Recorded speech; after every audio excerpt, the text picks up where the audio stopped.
Integrated Heating and Cooling Action Plan. Now, Bhubaneswar is one of the first cities in India to release this plan. The idea is to control the rising heat as well as cooling demand. So what happens is when the temperature of the atmosphere rises, it increases the heat stress and the humidity. As a result, people start to use more of air conditioning systems. Now these air conditioning systems themselves release heat and create greenhouse gases, which further worsens the urban heat island effect. Now, what are the impacts? In the city of Bhubaneswar itself, we have seen a temperature rise of around 2 to 5 degrees Celsius, more than 230 days of yellow and orange alert, decline in the vegetation by 10%, increase in AC installations by twice.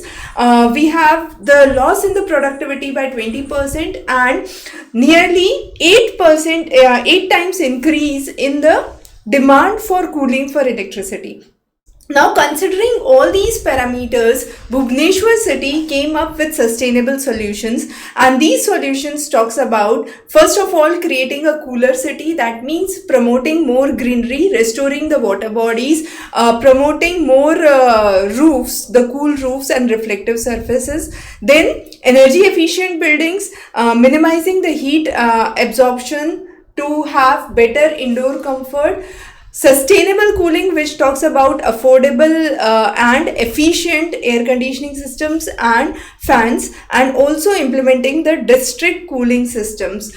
Also, for heat resilience, they are creating public cooling shelters and cool bus stops and water kiosks. Similarly, to adopt to heat, the heat alerts have been updated and providing insurance to vulnerable workers. So those are some of the things that have been taken into consideration by Bhubaneswar. But this is not just the Bhubaneswar which has come up with the integration of the National Cooling and Heating Action Plan, but it also takes into account the NDMA guidelines for the Heat Action Plan, revising the city's master plan and focusing on energy efficient solutions.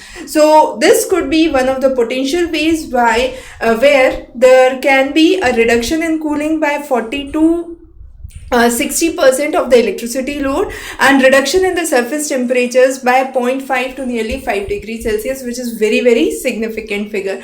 So this scheme has been very important. Understanding the vicious heat cycle in the urban heat effect is again important. We will be covering more interesting topics for you, so stay tuned, stay subscribed. Thanks for joining.